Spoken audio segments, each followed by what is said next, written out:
804 jail में बैठकर कहता है कि ये वजीर आला है, और डीजीआईएसपीआर पेशावर जाके ऐलान करते हैं कि जनाब ऐसा कबूल नहीं है, और फिर कैदी नंबर 804 जेल से बैठकर जीत जाता है। तो सिस्टम के ऊपर तो रूल कर रहा है कैदी नंबर 804, और इस वक्त अवाम के दिलों पे भी कर रहा है।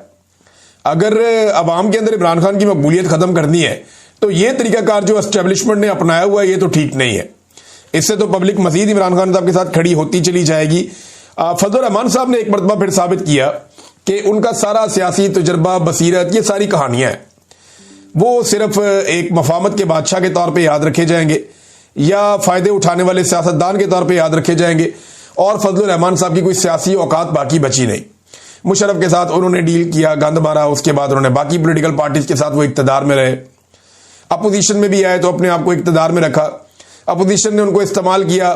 कल के बच्चों ने, मरियम ने और बिलावल ने फजलुर रहमान को आगे लगाया, उनके जरिए से रिजीम चेंज ऑपरेशन मुकम्मल करवाया, फौज को पीछे लगाया, और उसके बाद फजलुर रहमान साहब को टिश्यू पेपर की तरह इस्तेमाल करके बाहर फेंक दिया। यह है फजलुर रहमान साहब की टोटल सियासी औकात।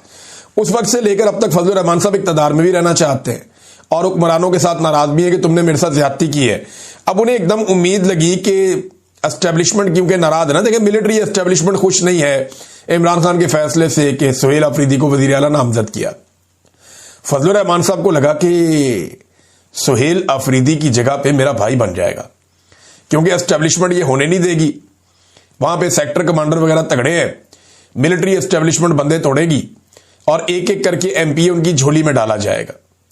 और उन्हें ये यकीन क्यों आया, जैसे उन्होंने खुद 26वीं आईनी तरमीम पास करवाई, उनको पता था कि ये गलत काम है, मैं कर रहा हूं, लेकिन उन्होंने किया और एस्टेब्लिशमेंट ने दबाव डालकर करवाया। उन्होंने देखा कि एस्टेब्लिशमेंट का कोई कुछ बिगाड़ नहीं सकता, मुल्क में आईन नहीं है, कानून नहीं है, अदालत नहीं है, शायद मेरे भाई का दाव लग जाए। और फजलुर रहमान अंदाजा करें इनकी हरकतें कि इनमें से कोई भी डबल फिगर में नहीं गया।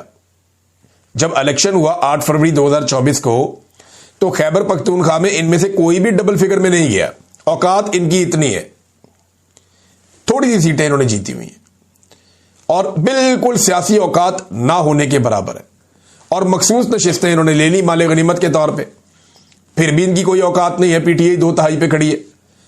अब कहते हैं जी कि एस्टेब्लिशमेंट बंदे तोड़ तोड़ के पीटीआई के लाएगी और लाकर हमें देगी, हमारी झोली में डालेगी, मैं अपने भाई को वजीर आला बनाऊंगा। ये ख्वाब लेकर फजलुर रहमान साहब ने, वो कहते हैं ना हलवा खाने के लिए हरदम तैयार, तो फजलुर रहमान साहब ने वो वाला रोल प्ले किया एक दफा फिर।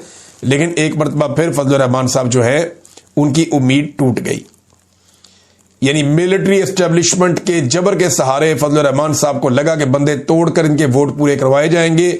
इस चक्कर में लगे रहे और अपनी सियासत में एक मरतबा फिर हजीमत उठाई। फजलुर रहमान साहब ने अपना सियासी रिकॉर्ड एक मरतबा फिर खराब कर दिया। हाई कोर्ट के अंदर उनके भाई ने जाके जनाब चैलेंज किया हुआ था, लेकिन हाई कोर्ट ने उनकी दरखास्त खारिज कर दी। पहली बार ऐसा हुआ कि हलफ बर्दारी की तकरीब में इस तरह का अपने माहौल देखा। कारकुन बहुत बड़ी तादाद में थे, जिनमें ज्यादातर नौजवान थे। ये आईएसएफ के वो नौजवान हैं जो पाकिस्तान तहरीक इंसाफ अपना असासा समझती है इन्हें। इन नौजवानों ने बहुत नारेबाजी की। पहली मरतबा ऐसा हमने देखा कि इस लेवल की, इस तरीके से हलफ बर्दारी की तकरीब हुई है और इस तरह लोग आए हैं बड़ी तादाद में निकल के। तो ये एक लगता है मोमेंटम बनने जा रहा है, जो मोमेंटम इमरान खान साहब बनाना चाहते थे, जो अली अमीन गंडापुर के होते हुए नहीं बन रहा था। देखिए गंडापुर की नीयत कुछ भी हो, लेकिन गंडापुर के साथ जो आखिर में हुआ उससे यह तो साबित हो गया कि अब गंडापुर के पीछे अवाम निकलने वाली नहीं है। जिस तरह गंडापुर को लोगों ने जलसे के अंदर जूते दिखाए, नारे लगाए, उनके खिलाफ आवाजें कसी, और गंडापुर ने जैसे उस जलसे को तबाह बर्बाद किया कि कचरे के ढेर के ऊपर बदबूदार जगह पे उन्होंने जलसा करवा दिया पकड़ के। ये सारा कुछ करके गंडापुर साहब को हटाना इमरान खान साहब के लिए जरूरी हो गया था। उन्होंने गंडापुर को हटाया और अपने दूसरे एक बंदे को ले आए। अब जो हमने देखा ये हलफ बर्दारी के मौके के ऊपर माहौल, कि वहां पे कैदी नंबर 804 के नारे लग रहे हैं और वहां पे नारे लग रहे हैं आईएसएफ के, तो ये गवर्नर के लिए भी हैरान कुन था कि ये क्या हो रहा है। देखिए एक दौर में पाकिस्तान पीपल्स पार्टी जो है एक अवामी पॉलिटिकल पार्टी हुआ करती थी, लेकिन फिर उन्होंने जूते पॉलिश किए और इतने पॉलिश किए कि उनका बेड़े गर्क हो गया। अब वो ऐवानों की पार्टी बनकर रह गई है। अवाम के अंदर तो उनकी भी वुकत उतनी नहीं है। अब बेचारे जोर जबरदस्ती करके ब्यूरोक्रेसी के जोर पे अपने कुछ उनके माफिया है उनके जोर के ऊपर वो इक्तदार बना लेते हैं, लेकिन उनकी वो पहले वाली बात नहीं रही। बहरहाल अच्छी बात यह है कि एस्टेब्लिशमेंट की कोशिशों के बावजूद जिसका हक था वो वजीर आला खैबर पख्तूनख्वा बन गया। लेकिन एक बड़ी इंटरेस्टिंग बात मैं आपको बताता हूं। ख्वाजा आसिफ हो, ख्वाजा साद रफीक हो, राणा सनाउल्ला हो, चौधरी निसार हो, अयाज सादिक हो, खुरम दस्तगीर हो, या कोई भी हो PMLN में, ये जुनैद सफदर की गुलामी करेंगे आने वाले वक्त में। इन्हें कभी भी अपोजिशन लीडर जैसा अहम ओहदा या इन्हें कभी भी वजीर आला जैसा अहम ओहदा इनको नहीं दिया जाएगा, वजीर आजम जैसा ओहदा इनको नहीं दिया जाएगा। जब तक इस खानदान के घरों के अंदर इंसान जिंदा है, कभी भी मुस्तकिल बुनियाद पे इनमें से किसी को भी कोई ओहदा नहीं दिया जाएगा।